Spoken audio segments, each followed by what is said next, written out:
Sir, your daughter isn't sick. You're publicly. Your fiancé lies. A poor black boy, 28 years old, in a borrowed uniform, pointed straight at the bride-to-be. Shut up! What did this waiter just say? The pills you give her every night.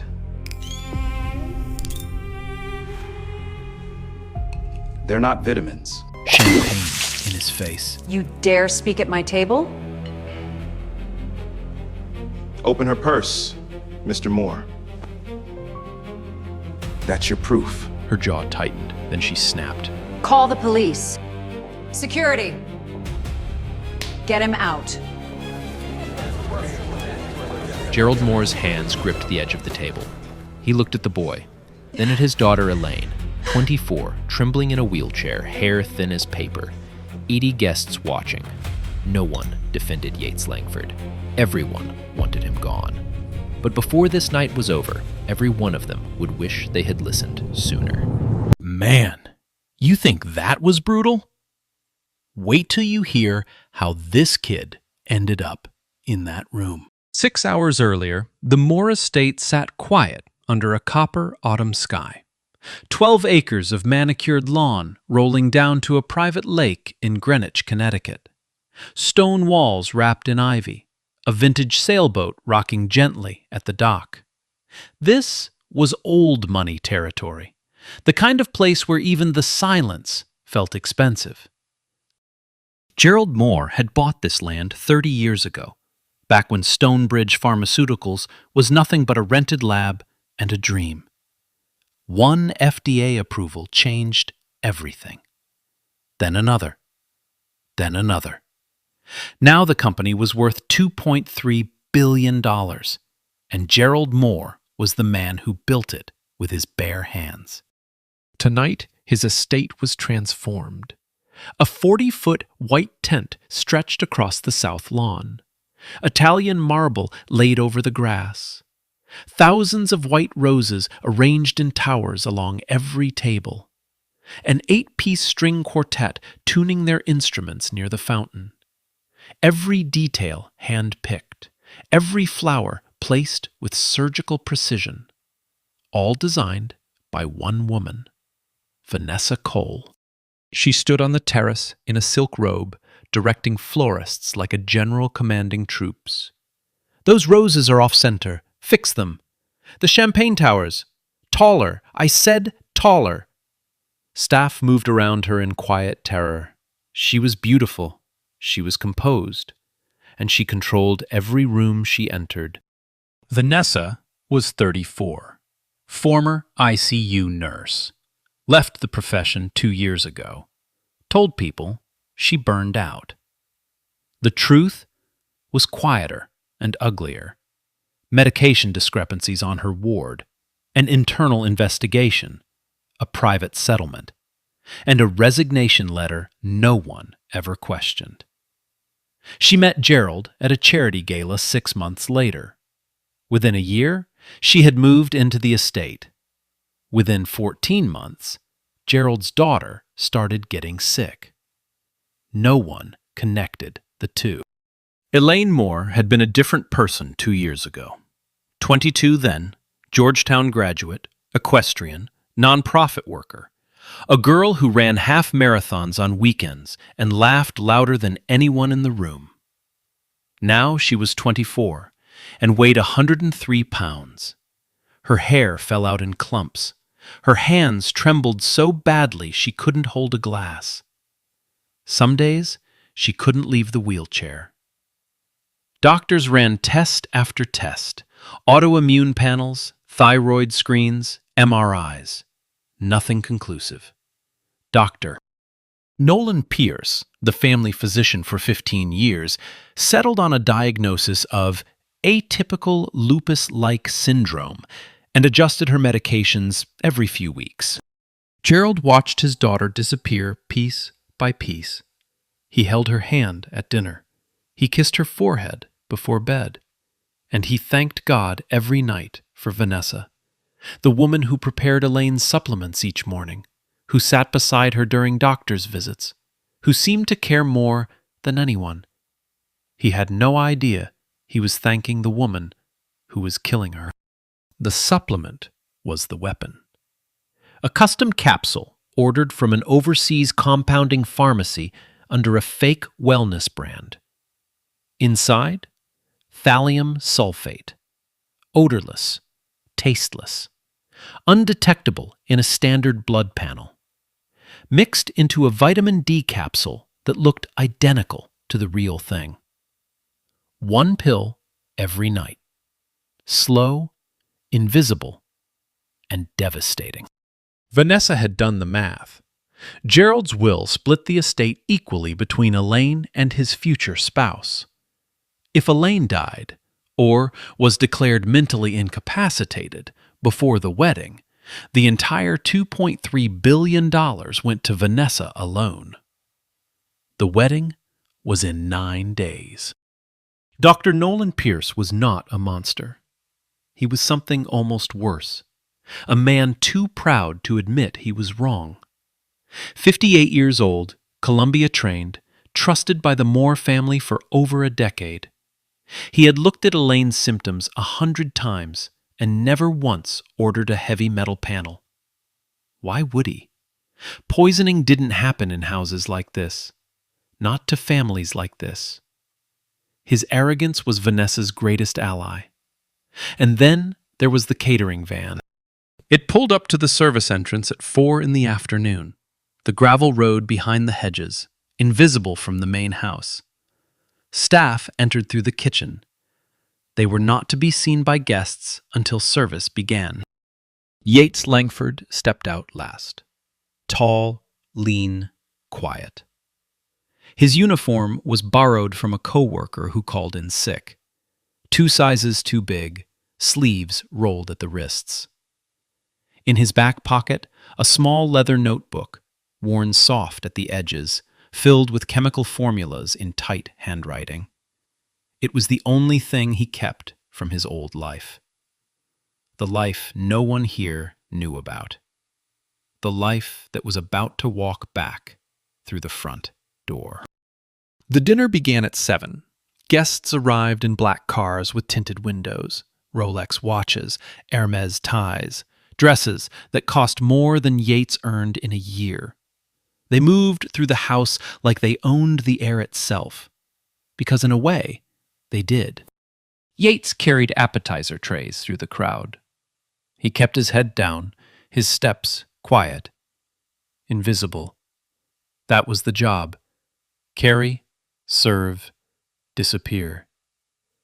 Donna Harlow, the catering manager, had made it clear on the drive over. No talking to guests. No eye contact unless spoken to. You are furniture. Expensive furniture that doesn't break things. He understood. He had been furniture his whole life. The first pass took him along the main table, the one closest to the fireplace, reserved for Gerald Moore and his inner circle. Vanessa sat at Gerald's right. Elaine sat at his left, her wheelchair pulled close, a cashmere blanket over her thin legs. Yates set down a tray of smoked salmon canapés. And that was when he saw Elaine's hands. She reached for a water glass, and her fingers trembled so badly the glass nearly tipped. He steadied it without thinking, a quick, quiet touch. She looked up and whispered, "Thank you." He nodded, but his eyes stayed on her fingernails. Faint, white, horizontal lines running across every nail. Mace's lines. He had seen them before, in textbooks, in case studies, in his mother's hands 3 weeks before she died. His stomach dropped. He looked at the amber supplement bottle sitting next to Elaine's plate. Vanessa leaned over, voice sweet as honey. "Don't forget your evening pill, sweetheart." Elaine swallowed the capsule with water. Yates watched it go down and felt something cold crawl up his spine. He needed to get closer to that bottle. He reached across to adjust a napkin near Elaine's plate, and his elbow caught a wine glass. Red wine splashed across the white tablecloth, spraying droplets toward Vanessa's plate. The table gasped. Vanessa recoiled. "Are you serious right now?" Gerald Moore stood. "What the hell is wrong with you?" "I'm sorry, sir. I'm so sorry." "Sorry?" A woman in diamonds across the table shook her head. "They'll hire anyone these days." Donna Harlow appeared out of nowhere, face white as the tablecloth. She grabbed Yates by the arm and dragged him toward the kitchen. Her nails dug into his skin through the fabric. "Are you insane?" she hissed. "That woman is about to become Mrs. Gerald Moore. This contract pays my rent for 6 months. Do you understand?" "Ma'am, the girl at the table, her fingernails. I've seen those marks before. I think someone is—" "Stop." Donna held up a hand. "You are a waiter. You carry plates. You are not a doctor. You are not a detective. You are nothing in this house. Go polish the dessert forks and do not go near that table again." Yates stood in the kitchen, hands shaking. Not from fear, from recognition. He had been here before. 11 years old, standing in a kitchen, trying to tell someone that his mother's tea smelled wrong. No one listened then, either. He stepped outside for air. The terrace was empty, except for one man, Dr. Nolan Pierce, leaning against the stone railing, smoking a Cuban cigar. Gold cufflinks, silk pocket square, the kind of doctor who looked more like a magazine cover than a medical professional. Yates approached carefully. "Excuse me, sir. I don't mean any disrespect, but I noticed something about Miss Moore's fingernails. White horizontal lines. Mises lines. Combined with her hair loss and tremors, has anyone considered heavy metal exposure? Thallium specifically?" Pierce turned slowly. He looked Yates up and down, from the scuffed shoes to the stained uniform to the face still damp with champagne. "And you are?" "I work with the catering company tonight, sir, but I studied—" Pierce laughed. Not a polite laugh, a laugh that came from the belly and was meant to bury. "You studied? Where? Community college? YouTube University?" He flicked cigar ash toward Yates's shoes. "Let me explain something to you, son. I trained at Columbia. I have treated the Moore family for 15 years. Elaine has an autoimmune condition, complex, layered. Not something a boy who carries plates and cleans up spilled wine is going to diagnose on a Saturday night." "Sir, if you just ran a 24-hour urine panel for—" "If I what?" Pierce stepped closer. His voice dropped to a whisper. "Listen carefully. Go back to that kitchen. Pick up your tray. And if you approach any member of this family with your little theory again, I will personally ensure you never work in this state again. Not as a waiter, not as a dishwasher, not mopping floors. Are we clear?" He blew cigar smoke directly into Yates's face and walked inside. Yates stood alone on the terrace, his hands balled into fists at his sides. He looked down at them, the same hands that once held a pipette in a Johns Hopkins laboratory, the same hands that wrote a research paper cited in 400 forensic cases. Now they smelled like cigar ash and champagne. 20 minutes later, a staff member handed him Vanessa's Chanel clutch. "She left it in the coat room. Bring it to the dining room." He carried it across the hall. The clasp was loose. It popped open in his grip. Inside, a second amber pill bottle. Same label as the one on Elaine's table. Identical design. But when Yates brought it close, his nose caught something the naked eye could not. A faint metallic sweetness beneath the capsule coating. His blood went cold. He knew this smell. Not from a textbook, not from a lab, from his mother's kitchen, from the teacup on the counter the night before she went to the hospital for the last time. He palmed one capsule and slipped it into the leather notebook in his back pocket. Then he closed the clutch, delivered it to Vanessa, who took it without looking at him, without a word, without acknowledging he existed, and walked back toward the kitchen. But he did not go to the kitchen. Man, this is hard to watch. They spat on him, blew smoke in his face, called him an animal. And he's the only one in that room trying to save a girl's life. Imagine that was you. Proof in your pocket, champagne on your face. Would you still speak up? Yates pushed through the service door and crossed the gravel path to the catering van, parked behind the hedges. His hands were steady now. The doubt was gone. What replaced it was something colder, sharper. Certainty. He climbed into the van, pulled the door shut, and sat on an overturned crate. The noise of the party faded into a distant hum. He was alone. For the first time tonight, he could think. He opened the leather notebook. The capsule sat pressed between 2 pages of chemical formulas, his own handwriting from another lifetime. He stared at it. Small, amber-coated, perfectly ordinary to anyone else in the world. Not to him. He cracked the capsule open over a clean ceramic plate from the catering supplies. A fine white powder spilled out. No smell to the naked nose, but Yates had trained his senses the way a sommelier trains a palate. 7 years of lab work, thousands of samples. His nose was an instrument, and right now it was screaming. He needed a test, not a lab test. He didn't have a lab, but he had something better. He had knowledge, and he had whatever was in this van. He moved fast. Distilled water from the steam iron kit. A coffee filter torn into thin strips. A small bottle of household bleach from the cleaning supply box. These were not scientific instruments. They were the leftovers of a catering operation. But in the right hands, leftovers could become a laboratory. He dissolved the powder in a capful of distilled water. He dipped the coffee filter strip into the solution.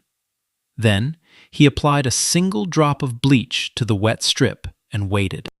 30 seconds. 40. 50. The strip turned yellow-green. Yates held it up under the dome light of the van. His hand did not shake. The color was unmistakable, a crude but effective Reinsch test variation. Not admissible in court, not precise enough for a published paper. But enough. More than enough. The reaction was consistent with a thallium compound. He whispered to himself, "It's the same. It's exactly the same."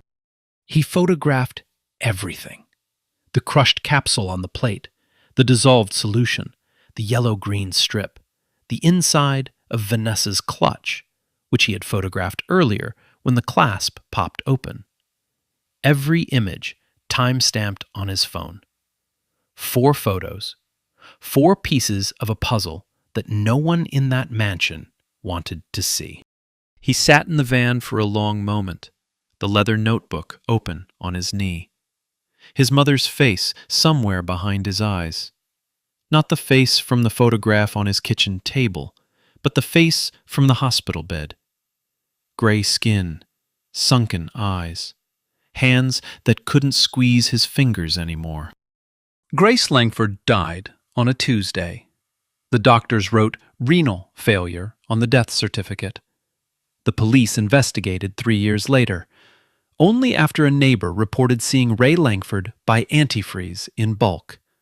By then, Grace was bones in a pine box, and Yates was a 15-year-old boy sleeping on a cousin's couch. He swore 2 things that year. First, he would learn everything there was to know about poison, every compound, every symptom, every test. He would become the person his mother never had. Second, if he ever stood in a room where someone was being poisoned, He would not stay silent. Not for comfort, not for safety, not for a paycheck. He looked at the yellow-green strip. Elaine Moore was 24 years old. She had a father who loved her. She had doctors who failed her. And she had a woman feeding her poison every single night while smiling and calling her sweetheart. Yates could walk away, call the police anonymously, let the system work. But he knew how the system worked for people who looked like him. Slow, skeptical, too late. His mother was proof. 3 years to investigate. 3 years too many. Elaine didn't have 3 years. Based on the symptom progression he observed tonight, the tremors, the weight loss, the measles lines, she might not have 3 months. And Vanessa had doubled down. The engagement, the wedding in 9 days, the will. Everything was accelerating toward a finish line that ended with Elaine in the ground and Vanessa holding a $2.3 billion check. Yates closed the notebook, put it in his vest pocket, buttoned his jacket. He stepped out of the van. The gravel crunched under his taped-together shoes. Music and laughter floated from the tent. Crystal and gold and people who had never once been ignored. He walked toward the light. Not to the kitchen, not to the service entrance, straight to the front door of the dining room. Whatever happened next, he would not be furniture tonight. Gerald Moore was mid-toast when Yates walked in. The billionaire stood at the head of the table, champagne raised, voice warm with rehearsed emotion. Vanessa brought light back into this house. She gave me a reason to... Mr. Moore. Gerald stopped. 80 heads turned. Donna Harlow dropped a dessert plate in the kitchen doorway. The crash of porcelain echoed through the silence. Yates stood 6 feet from the head table, still in his stained uniform, still smelling like the champagne Vanessa threw in his face an hour ago. Every pair of eyes in the room locked onto him. The waiter, who had already been warned, humiliated, and dismissed. Mr. Moore, your daughter is being poisoned. The woman sitting next to you is responsible, and I can prove it right now. For 3 full seconds, nobody breathed. Then the room exploded. Gerald's face went from confusion to fury. You again? I told you to! Alopecia. Yates cut him off. His voice was calm, clinical, the voice of a man who had rehearsed this language 1,000 times in a laboratory. Progressive hair loss over 14 months, peripheral neuropathy, the tremors in her hands, Mises lines, white horizontal bands on every fingernail, gastrointestinal distress, cognitive fog, rapid weight loss. He paused, let the words settle. Every single one of these is a textbook symptom of chronic thallium sulfate ingestion. Every single one. The medical terminology hit the room differently than the accusation of a waiter. Guests leaned forward. A few pulled out phones. Gerald's grip on his champagne glass tightened until his knuckles turned white. Dr. Nolan Pierce stood from his chair, face red, napkin still tucked into his collar. This is absurd. I have treated Elaine for over a year. I've run comprehensive panels, autoimmune markers, thyroid function, inflammatory... Did you run a 24-hour urine heavy metal panel? Yates asked. Quiet. Direct. No anger. Just the question. Pierce hesitated. 1 second too long. Specifically for thallium, Yates continued. Did you test for thallium, Dr. Pierce? That's not standard protocol for autoimmune. You didn't. Yates nodded slowly. You never considered it. Because poisoning doesn't happen in houses like this, not to families like this. That's what you told me on the terrace an hour ago, right before you blew cigar smoke in my face. Murmurs rippled across the room. Pierce tugged at his collar. His arrogance had been a private performance. Now Yates had dragged it on to the main stage. Vanessa moved before the momentum could shift. She rose from her chair. Slowly, gracefully, tears forming in her eyes, perfectly timed, perfectly placed. Her voice trembled just enough to sound broken. "Gerald, I don't know who this man is. I don't know why he's doing this to us, on our night." She reached for Gerald's hand, her fingers intertwined with his. "I sit with Elaine every morning. I prepare her vitamins myself. I hold her hand when she can't sleep. And this is what I get?" She turned to Yates. The tears vanished. Ice replaced them. "You're a waiter. You spilled wine on my table. You were caught touching my purse. And now you're accusing me of murder?" She let out a short, sharp laugh. "Gerald, check his pockets. He probably stole something and made up this whole story to cover himself." Brenda Coleman, Elaine's godmother, old money, old opinions, stood from her chair and pointed at Yates. "Gerald, for God's sake, get this lunatic out before he ruins everything.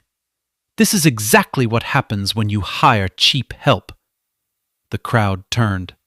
Yates could feel it, the room sliding back toward Vanessa. She was winning. She was always going to win. She had the dress, the ring, the tears, the story. He had a stained uniform and calloused hands. "Gerald?" Vanessa pressed harder, voice breaking again. "This man is clearly disturbed, a stranger with a grudge, some fantasy about poison. This is textbook extortion. He saw the engagement in the papers and thought he could make a scene for money." Gerald's jaw tightened. He pulled his hand from Vanessa's and turned to Yates. "You have 10 seconds to walk out of this house, or I call the police myself." "Daddy, wait!" The voice came from the wheelchair. Small, thin, but clear enough to cut through every other sound in the room. Elaine Moore. Everyone turned. Gerald's face softened instantly. Vanessa's did not. Elaine held up her hands. They trembled under the chandelier light. White lines visible across every nail, even from 10 feet away. "He's right about my hands," her voice cracked. "I showed these to Dr. Pierce 2 months ago.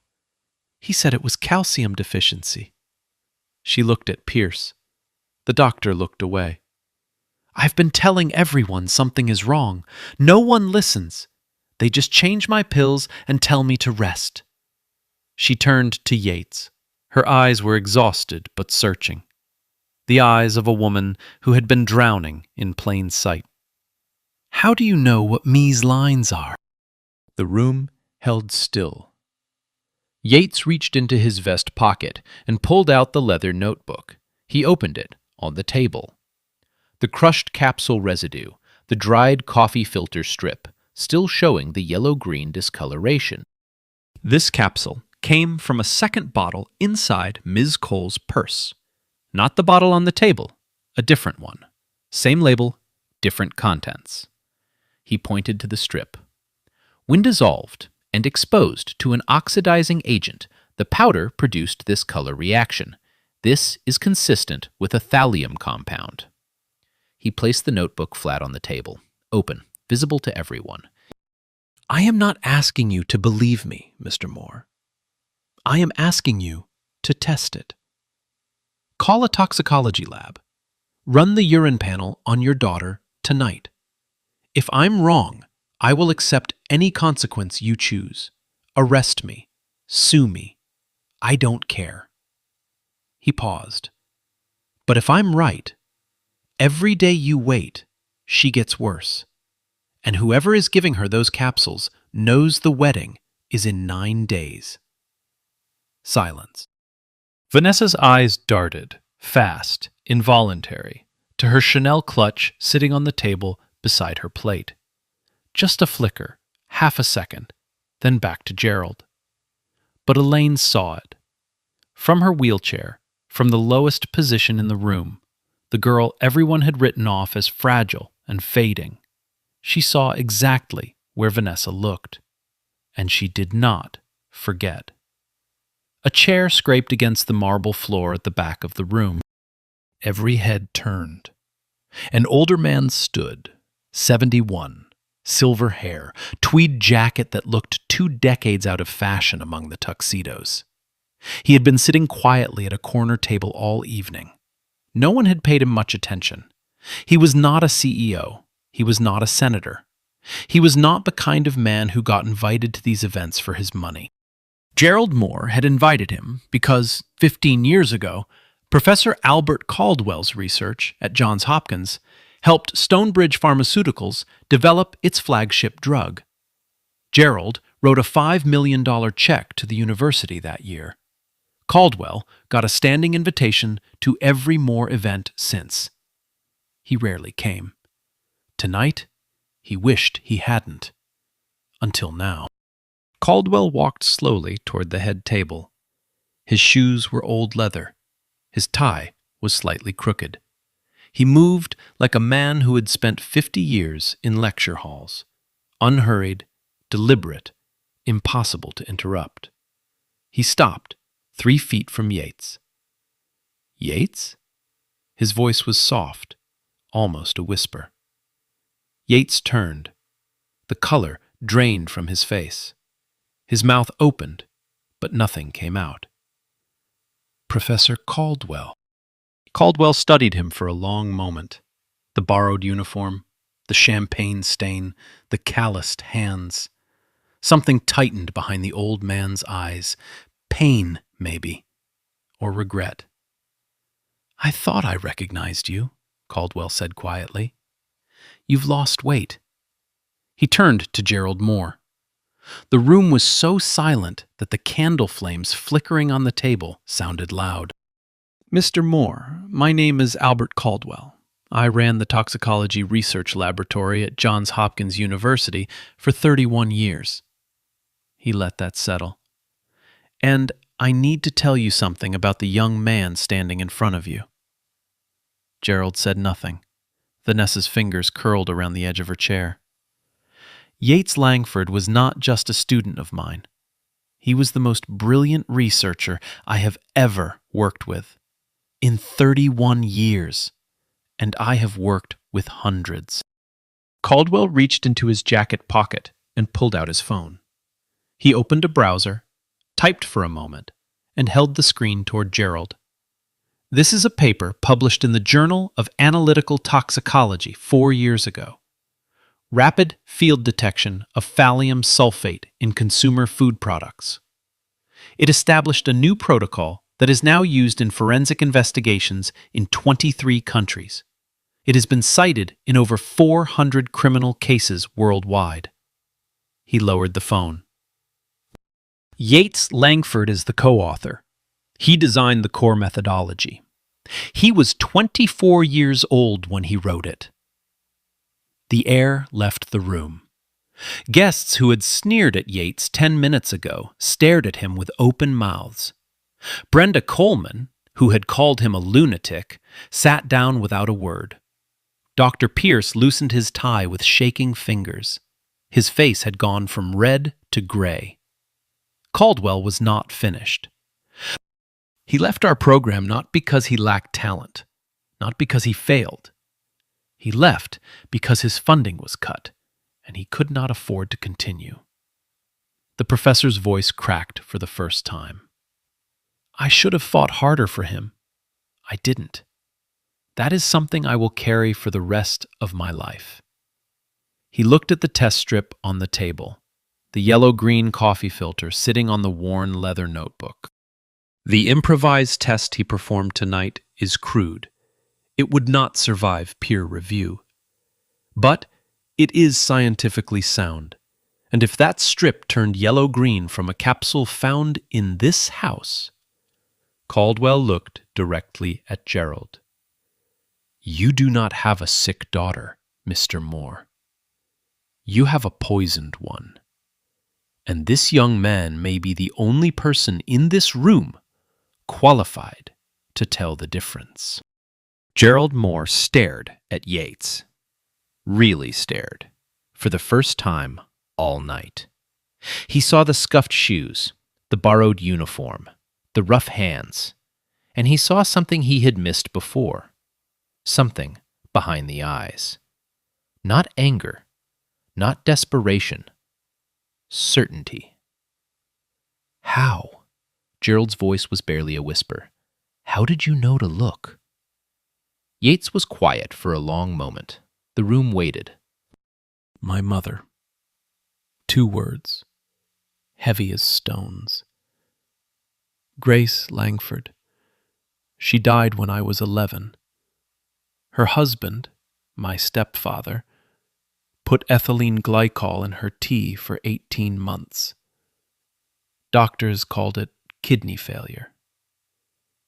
He touched the scar above his left eyebrow, the one from the very first moment of this story.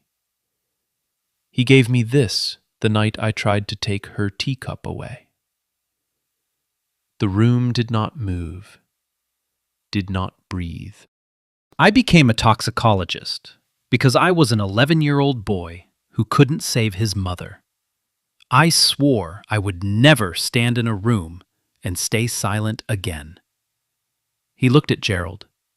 So no, Mr. Moore, I will not leave. Vanessa Cole sat perfectly still. Her smile was gone. Her tears were gone. What remained was something raw. The face of a woman watching her masterpiece crack down the middle. And the crack was about to split wide open. Vanessa Cole did not panic. She recalculated. The tears were done. The trembling voice was done. A new version of her rose from the chair, harder, sharper, built for war. A conspiracy.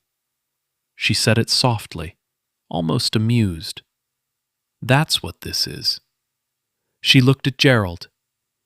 Think, darling, think clearly. A stranger shows up at our engagement dinner. A man who carries plates for a living. He somehow gets his hands on my purse, takes something out of it, crushes it in a van, mixes it with bleach, and now he's telling you it's poison? She gestured at the test strip. That could be anything.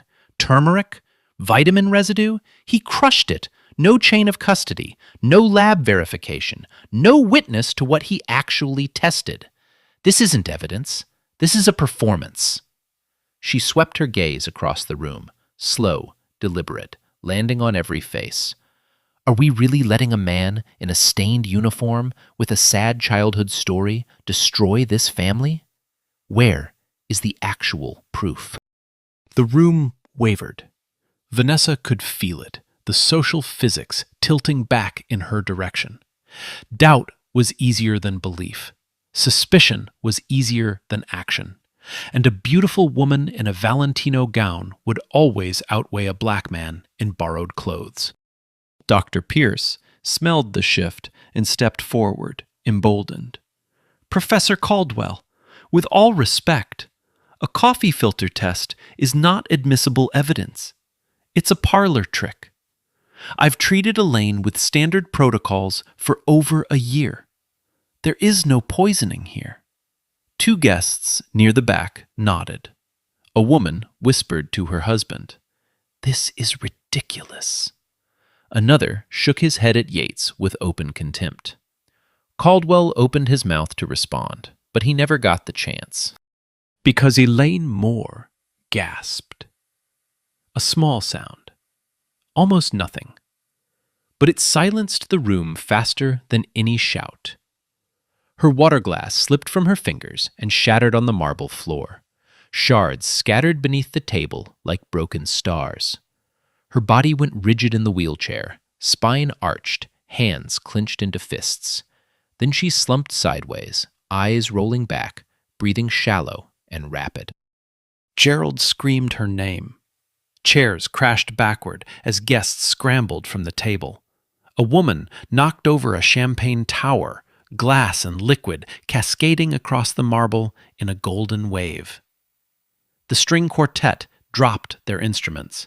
A child, somewhere in the house, started crying. Pierce rushed to Elaine's side, pressed 2 fingers to her neck. His own hands were shaking. She's tachycardic, pulse over 140, possible seizure. Someone call 911. But Yates was already there. He knelt beside the wheelchair, took her wrist, not for the pulse, but for the skin temperature. Burning. He lifted her eyelid gently, pupils dilated wide. He pressed the back of his hand to her forehead.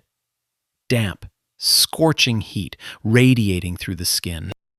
This isn't a seizure. His voice was steady, dead calm. The voice of a man standing exactly where he was trained to stand. This is acute thallium crisis, peripheral vasodilation, tachycardia. She ingested a higher dose tonight than her body could metabolize. He looked up. Not at Pierce, not at Gerald, straight at Vanessa. You increased the dose. Tonight. The night you announced the wedding date. You wanted her to collapse here, in front of witnesses, so it would look like her condition finally overwhelmed her. A natural progression, a tragic decline. And no one would question it. Vanessa's lips parted. No sound came out. For the first time all evening, her mask slipped. Not much, but enough.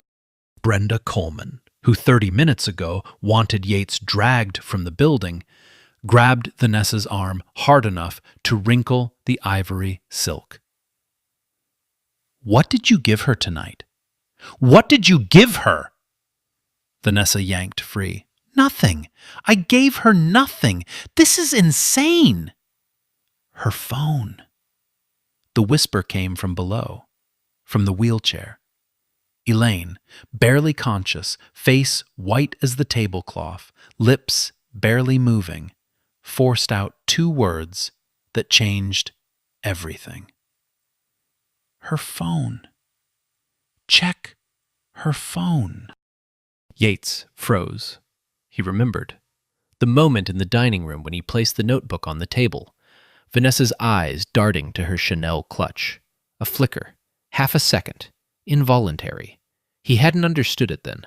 Elaine had. From the lowest seat in the room, from a wheelchair everyone looked past, the girl no one listened to had been watching the woman no one suspected. Quietly. Carefully. The way only someone who has been invisible for a very long time knows how to watch. Yates looked at Gerald. Mr. Moore, her phone. Now. Gerald turned to Vanessa. His face was unreadable. A man standing on the edge of something he couldn't come back from. Give me your phone. Gerald, this is insane. You cannot seriously. Give me your phone, Vanessa. She lunged for the clutch, fast, desperate, all pretense gone. But Elliot Trent was faster. The old lawyer, Gerald's friend for 30 years, quiet all evening, watching everything, snatched the bag from the table and stepped back. He opened the clasp with steady hands. Inside, the second supplement bottle, now missing 1 capsule. And the phone. Trent held the phone to Vanessa's face. The screen unlocked. She had used her fingerprint for a selfie earlier, and the auto lock hadn't re-engaged. Trent navigated with a lawyer's instinct. Settings, messages, recently deleted. And there it was. A text thread. Vanessa Cole to Nolan Pierce. Deleted 2 hours ago. Recovered in 3 taps. Trent's face drained of color. He handed the phone to Gerald without a word. Gerald read aloud. His voice broke on every line. Vanessa to Pierce. Double the dose tonight. She needs to be hospitalized before the signing on Monday. The room stopped breathing. Pierce to Vanessa. That's dangerous. If she crashes at the dinner? A woman at a side table covered her mouth with both hands. Vanessa to Pierce. Then it looks like her disease progressed. No one will question it. You said it yourself. The autoimmune diagnosis is airtight. Gerald's hand shook so badly the phone rattled against his wedding ring. Pierce to Vanessa. Fine. But after this, I want the rest of my payment. Gerald set the phone on the table. Gently. The way a man handles something that has just ended his entire world. The room erupted. Voices crashing over each other. Shock, outrage, disbelief. Two men blocked the dining room exit, arms crossed, staring at Pierce. Pierce crumbled. He backed into the wall, hands raised, sweat pouring down his temples. She told me it was a mild anxiolytic, just to keep Elaine sedated. I didn't know it was. I swear I didn't. He looked at Vanessa with naked desperation, begging, drowning. Vanessa's voice came out like a blade. 2 words. Fast, venomous, automatic. Shut up, Nolan. 80 guests heard it. Every waiter, every security guard. 2 words, and the entire architecture of her deception collapsed. Not a denial, not confusion. A command. The command of a woman who had been giving this man orders for months. Her hand flew to her mouth, 1 second too late. The words were already in the air, already in 80 memories, already evidence. Gerald Moore turned to Vanessa. His voice was barely a whisper, but in the silence it carried to every corner of the room. I let you into my home. I let you sit beside my daughter. I was going to give you my name. But Elaine was still fading. Yates turned from the wreckage and moved. Kitchen. Filtration cabinet beneath the industrial water system. A sealed bag of activated carbon granules. High-end estates with well water always had them. He had counted on it. He crushed the granules, mixed them into a glass of water, and came back to Elaine. The room parted for him. No one blocked his path now. This is activated charcoal. It will bind the thallium still in your stomach and slow absorption. It won't cure you, but it buys time until the hospital can administer Prussian blue. He held the glass steady. Can you drink? Elaine nodded weakly.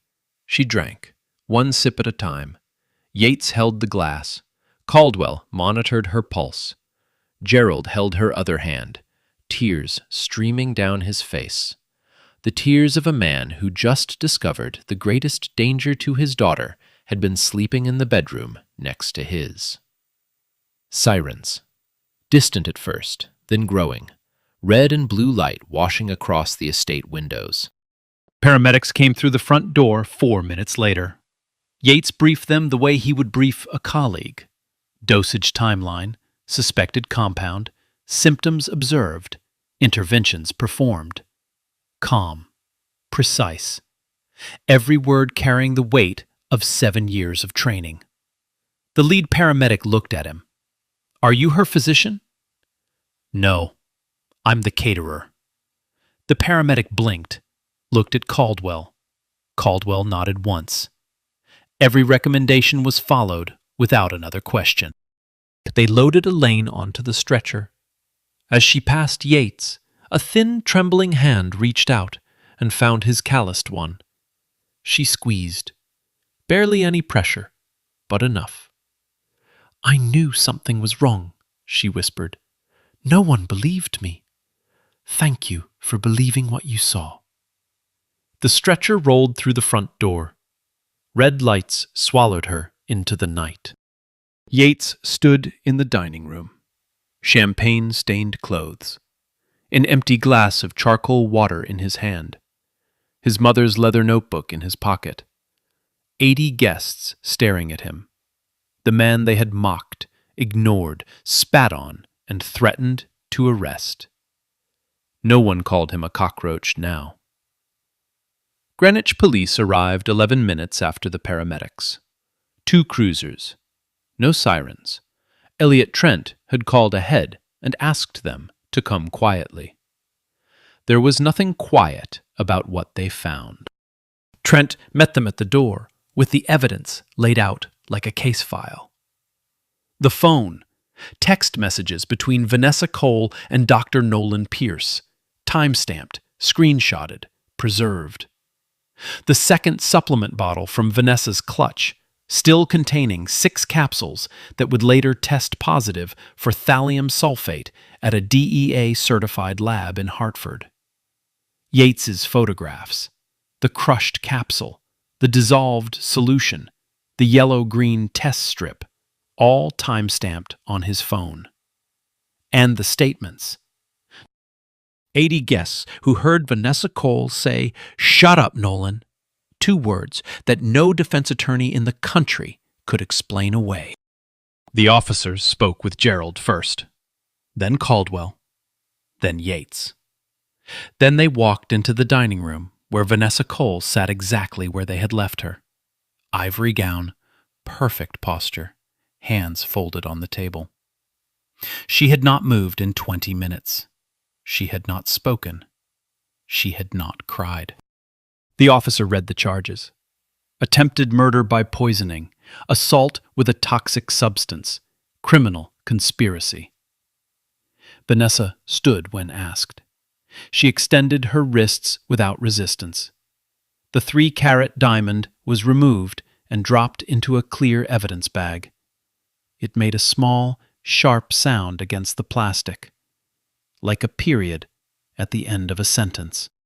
She looked at Yates as they walked her past him, not with anger, not with hatred, with something worse, the hollow recognition that she had been undone by the one person in the room she never considered a threat. Dr. Nolan Pierce was arrested separately, in the kitchen, where he had retreated after the text messages were read. He did not go quietly. He cried. He begged. He said, "I didn't know," 4 times before the handcuffs clicked shut. The dining room emptied slowly. Roses wilting on the tables, champagne going flat in forgotten glasses, candles burning down to nothing. Gerald Moore stood alone at the head of the table, the place where, 3 hours ago, he had raised a glass to the woman who was murdering his daughter. He looked at Yates. His voice was raw, stripped of everything: money, power, pride. Just a father. She would have died. Yes, sir. Eventually. Yes.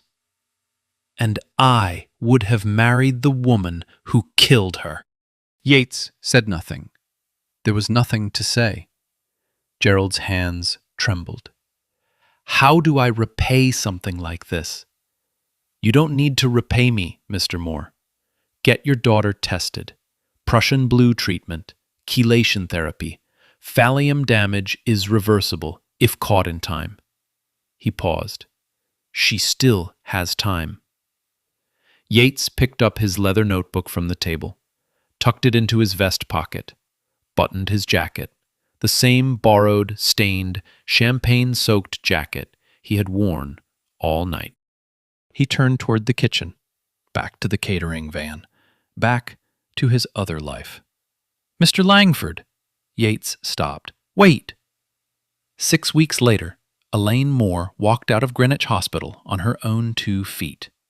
No wheelchair, no trembling hands, jeans, white sweater, sneakers, the kind of clothes a 24-year-old should have been wearing all along. She had gained 12 pounds. Her hair was growing back, short, dark, stubborn. Her fingernails were clear. The mise lines were gone. The toxicology panel run the night of the dinner confirmed lethal concentrations of thallium in her blood, urine, and hair follicles. 14 months of accumulation. Doctors told Gerald that without intervention, Elaine had 8 to 10 weeks left. Not before death, but before permanent brain damage. The kind you don't come back from. Prussian blue treatment began within 3 hours of admission. Yates's activated charcoal had bought the critical window. The attending toxicologist later told the press, "The field intervention at the Moore estate was unorthodox but medically sound. It may have saved her cognitive function entirely." He did not know the intervention was performed by a caterer. Elaine posted one photograph the day she left the hospital. Herself, standing in sunlight, holding a handwritten note. Someone saw what no one would. Signed, "Thank you, YL." 4 million shares in 48 hours. 6 million by the end of the week. Vanessa Cole's trial began 3 months later. The prosecution's case was surgical. Text messages. Supplement bottles. 6 capsules testing positive for thallium sulfate at 40 times commercial concentration. Overseas pharmacy records traced through a shell company and a fake business license. 14 months of purchase history. 14 months of poison labeled vitamin D, daily wellness. Denied bail. Her defense attorney argued entrapment. The judge dismissed it in 9 words. The defendant was not trapped. She was caught. Convicted on all charges. Attempted murder, assault with a deadly substance, criminal conspiracy. 28 years. No parole for 15. She showed no emotion when the verdict was read. Dr. Nolan Pierce cooperated fully. Testimony, records, bank statements, 3 payments totaling $340,000 from Vanessa's account. License permanently revoked. Guilty plea, 12 years. His public statement was 5 sentences. The last one hit hardest. "I chose comfort over curiosity. I diagnosed what was easy, not what was true. A young man in a waiter's uniform saw what I refused to see in my own examination room." Gerald Moore did 3 things. First, a full doctoral scholarship for Yates at Johns Hopkins. Professor Caldwell personally sponsored the re-enrollment and called it the most overdue decision in the history of this university. Second, the Grace Langford Foundation, named after Yates's mother. Free heavy metal toxicology screening for domestic abuse victims. The test never run for Grace. The test that could have saved her. Yates was named founding scientific director. Third, a corner office at Stonebridge Pharmaceuticals, head of health and safety, 6-figure salary, company car, everything a man from a trailer in Appalachia was never supposed to have. Yates said no. "I appreciate it, Mr. Moore, truly, but I do my best work when I'm the person nobody expects. The moment I sit behind a desk with my name on the door, I become someone people see coming." He smiled. "I'd rather be the waiter." Elaine and Yates never became lovers. They became something rarer. 2 people who understood what it meant to be invisible in a room full of people who should have seen them. She wrote him letters. Real ones. Paper and ink. No email, no text. She sent them to his apartment in McDowell County, where he still lived while finishing his doctorate. In one, she wrote, "You told my father I could recover fully. You were right. But you recovered something else, too. My belief that good people exist in rooms full of people who've stopped looking." Yates kept every letter in the leather notebook, next to the chemical formulas, next to the empty space where the capsule page used to be, now sitting in an evidence locker in Hartford, tagged as Exhibit 14B in the case of State of Connecticut versus Vanessa Cole. He went back to his water treatment plant job. His co-workers didn't know what happened at the Moore dinner. He didn't tell them. He brought coffee for the morning shift, ran his lab tests, went home to his small apartment where his mother's photograph sat on the kitchen table. Some nights, he looked at her face and said nothing. Some nights, he said, "I didn't stay quiet this time, Mama." That was enough. This story was never about poison. It was about what we choose to see and what we choose to ignore. The thallium was in the capsule, but the real poison was in the assumption that a black man in a borrowed uniform couldn't possibly know more than a doctor with a Columbia degree. That dirty hands meant a dirty mind. That poverty meant ignorance. That the person who entered through the service door had nothing to say worth hearing. They were wrong. They are always wrong. And somewhere tonight, in a restaurant kitchen, on a factory floor, behind a delivery truck, there is another Yates Langford, holding the answer no one asked for, seeing what no one else will look at, waiting for someone to listen. Don't be the room that stayed silent. God, they called him a cockroach. A stray dog spat in his face, and he still saved that girl's life. What if that was you, standing there, proof in your pocket, the whole room against you?